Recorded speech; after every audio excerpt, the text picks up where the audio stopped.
Ukraine के राष्ट्रपति Zelensky को F-16 लड़ाकू विमानों को लेकर नेटो से बड़ी वार्निंग भी मिल गई। जेलेंस्की ने कबूल कर लिया कि नेटो ऐसे हमलों के खिलाफ है जो कि रूस के अंदर हो रहे हैं और यूक्रेन ऐसे हमले करता रहा तो नेटो उससे नाता तोड़ लेगा। जेलेंस्की के सामने मुश्किल यह है कि वो तभी तक टिके हैं जब तक कि नेटो का आशीर्वाद है। नेटो ने साथ छोड़ा तो कीव का किला रूस के लिए कुछ ही घंटों का मेहमान रह जाएगा।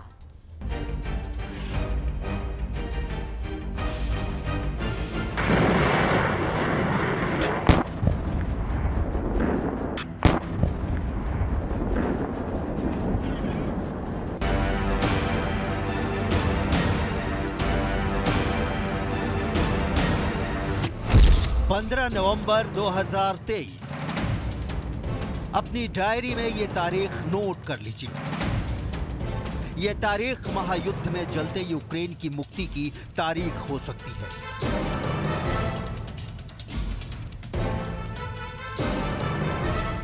क्या होगा इस दिन? यूक्रेन के राष्ट्रपति वोलोदिमीर जेलेंस्की ने 15 नवंबर 2023 के लिए कौन सी प्लानिंग की है और कैसे इस दिन बदल सकती है यूक्रेन की नेटो के प्रति वफादारी?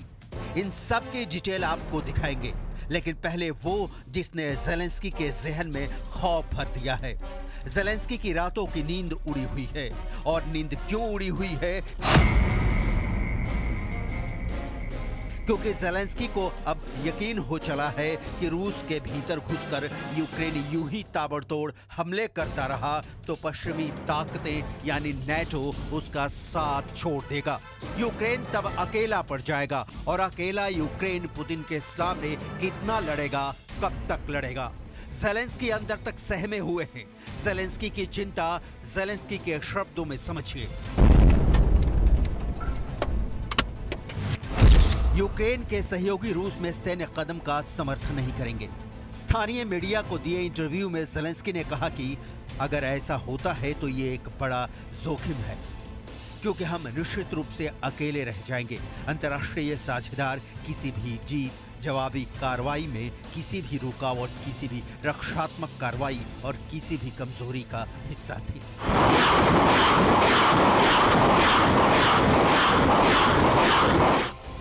जेलेंस्की जिद और जोश में रूस पर लगातार हमले कर रहे हैं। क्राइमिया टू क्रेमलिन जेलेंस्की को जब जहां मौका मिल रहा है ड्रोन से, मिसाइलों से रूस पर अटैक कर रहे हैं।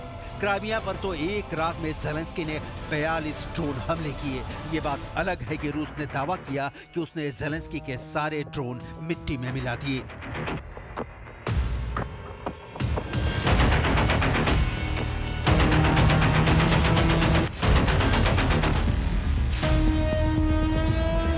इन हमलों को लेकर अमेरिका बार बार कहता रहा है कि वो रूस के भीतर घुसकर की गई किसी भी कार्रवाई का सपोर्ट नहीं करता। बावजूद इसके जेलेंस्की के ड्रोन रूस में कहर बरपा रहे हैं। रूस बार बार जेलेंस्की को चेता रहा है कि इसका नतीजा बहुत बुरा हो सकता है, लेकिन जेलेंस्की रुक नहीं रहे। ये हमले इतने बढ़ गए हैं कि इनके धमाकों की आवाज अब अमेरिका तक पहुंच रही है। लिहाजा अमेरिका ने फिर स्टैंड क्लियर किया है। लड़ाकू विमान F-16 देने के पहले अमेरिका यूक्रेन को दो टूक बता रहा है। F-16 सिर्फ यूक्रेन की रक्षात्मक कार्रवाई के लिए है। मतलब जेलेंस्की को इसकी छूट नहीं होगी कि वो F-16 को लेकर मॉस्को पर बरस पड़े।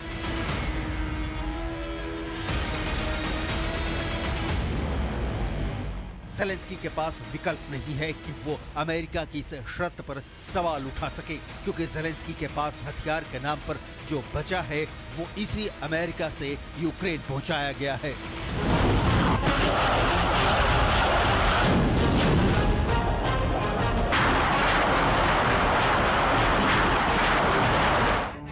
रूस के भीतर घुसकर हमले करने से रोकने के लिए ही F-16 जैसे लड़ाकू विमान अमेरिका यूक्रेन को अब तक देने से टालता रहा।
ऐसा हो क्योंकि उसके अपने हित हैं, जिसकी खातिर उसने यूक्रेन को मलबे का ढेर बना दिया। ज़ेलेंस्की की जिद को पालकर नेटो ने यूक्रेन को कहां पहुंचा दिया है, इसकी सबसे ताजा तस्वीरें आपकी स्क्रीन पर हैं।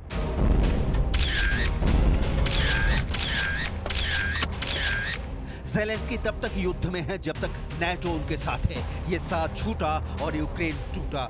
सवाल है फिर क्या यूक्रेन सिर्फ रक्षात्मक कार्रवाई करने वाला देश बनकर रह जाएगा, जिसकी धरती रौंदी जाती रहेगी पुतिन के लिए, नेटो के लिए? ज़ेलेंस्की इसके अलावा कुछ कर भी नहीं सकती। मोहरा बन गए हैं ज़ेलेंस्की नेटो का। काउंटर अटैक ज़ेलेंस्की करे तो नेटो शाबाशी देता है, लेकिन रूस में घुसे तो यही नेटो ज़ेलेंस्की का साथ छोड़ देने की धमकी देता है। ऐसा इसलिए कि नेटो चाहता है कि महायुद्ध जारी रहे और पुतिन युद्ध में फंसे रहें। नेटो चाहता है कि हथियार दें, लेकिन रूस से सीधी लड़ाई मोल नहीं ले। ऐसा इसलिए क्योंकि नेटो ने युद्ध मैदान में डायरेक्ट एंट्री मारी नहीं कि तीसरा विश्व युद्ध भड़कना तय है। पुतिन के पास शक्तिशाली दोस्तों की कमी नहीं जो अमेरिका से दुश्मनी निकालने की मौके की ताक में हैं। अदद एक मौका मिला नहीं कि कम से कम दुनिया के 4 देश अमेरिका पर पुतिन के साथ टूट पड़ेंगे। इन देशों की लिस्ट आपको भी देखनी चाहिए। चीन, उत्तर कोरिया, ईरान, बेलारूस। नेटो रूस की सीमा तक अपने संगठन के विस्तार के लिए तीसरे विश्व युद्ध का खतरा मोल नहीं लेगा। ज़ेलेंस्की के लिए नेटो पुतिन के परमाणु बम गिरा देने की धमकियों को हल्के में नहीं ले सकता। ज़ेलेंस्की के लिए नेटो रूस के तेल और गैस को बलि नहीं चढ़ा सकता। रूस दुश्मन देश है नेटो का, लेकिन उसकी धरती जो तेल गैस उगलती है वो यूरोप भी जाता है और अमेरिका भी पहुंचता है। ज़ेलेंस्की निर्भर हैं, आजाद नहीं। उनके देश यूक्रेन में सिर्फ जख्म और आंसू बच गए हैं।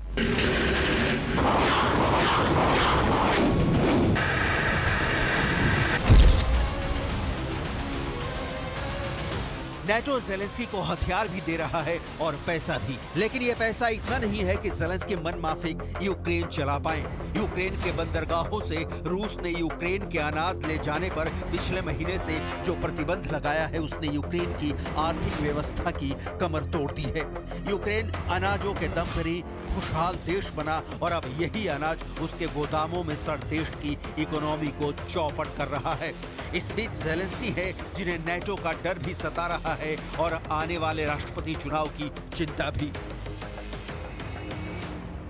Якщо я сказав йому, ви готові мені дати 5 мільярдів, тому що я не людина, яка займається бруківкою, і не зможу просто забрати з бюджету 5 мільярдів, мені здається, саме така сума потрібна на проведення виборів в звичайний час, а у військовий я не знаю, що це за сума, тому я йому сказав, якщо Сполучені Штати Америки разом з Європою дадуть нам фінансову підтримку, вибачте, я нічого не прошу, проводити вибори в кредит я не буду, забирати гроші від зброї і давати їх на вибори також не буду. І це передбачено законодавством. अगले साल यानी 2024 में यूक्रेन में राष्ट्रपति का चुनाव होना है।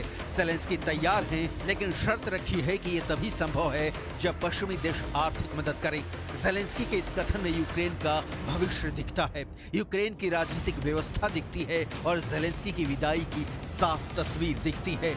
इसे सवालों से समझें। यूक्रेन के राष्ट्रपति चुनाव में पैसा क्यों लगाएगा नेटो? नेटो के लिए कितना जरूरी रह गए हैं ज़ेलेंस्की? जारी युद्ध के बीच क्या यूक्रेन में चुनाव जरूरी है? Є моменти за кордоном. Тут нам потрібно, щоб допомогла в більшості своїй Європі, тому що українець сьогодні в більшості в Європейському Союзі, і там треба відкривати. У нас таких інфраструктурних спроможностей немає. Там треба відкривати відповідні можливості, щоб люди прийшли. 7 мільйонів повинні проголосувати. Для нас потрібен кожен голос. ज़ेलेंस्की के दिन रात नेटो के बंधक हैं। ज़ेलेंस्की उन राष्ट्रपतियों सरीखे दिख रहे हैं जो घर के भीतर विनाश फेर कर समाज के सामने घर कुर्बान कर देने का स्वांग रचता है। ज़ेलेंस्की की जिद का आलम यूक्रेन की तस्वीरें हैं। यूक्रेन का जर्रा जरा तबाह और बर्बाद हो चुका है, कहीं कोई सूरत नजर नहीं आती। इस हाल में यूक्रेन में चुनाव होता है तो पहला सवाल तो यही बनता है कि मतदान होगा कैसे, और बम बारूद के माफिक ज़ेलेंस्की इसके लिए भी नेटो का मुंह ताक रहे हैं। यूक्रेन में इस वक्त मार्शल लॉ लागू है। मार्शल लॉ के तहत चुनाव नहीं कराए जा सकते हैं। 15 नवंबर को समाप्त हो रहे मार्शल लॉ को हर 90 दिनों में बढ़ाया जाता है। लेकिन अब चुनाव के दिन नजदीक आ रहे हैं। ज़ेलेंस्की की चिंता है कि अगर यूक्रेन में चुनाव टला तो नेटो उनकी जगह किसी और को बैठा सकता है। इसीलिए ज़ेलेंस्की चाहते हैं कि चुनाव हो भी और नेटो ही करवाए और उनकी कुर्सी भी बची रहे। अब सवाल है कि यूक्रेन में क्या आज के हालात को देखते हुए चुनाव कराने की सूरत दिखती है? कोई बच्चा भी बता देगा, बिल्कुल नहीं। देखिए, धीरे धीरे ये राज खुलने लगे हैं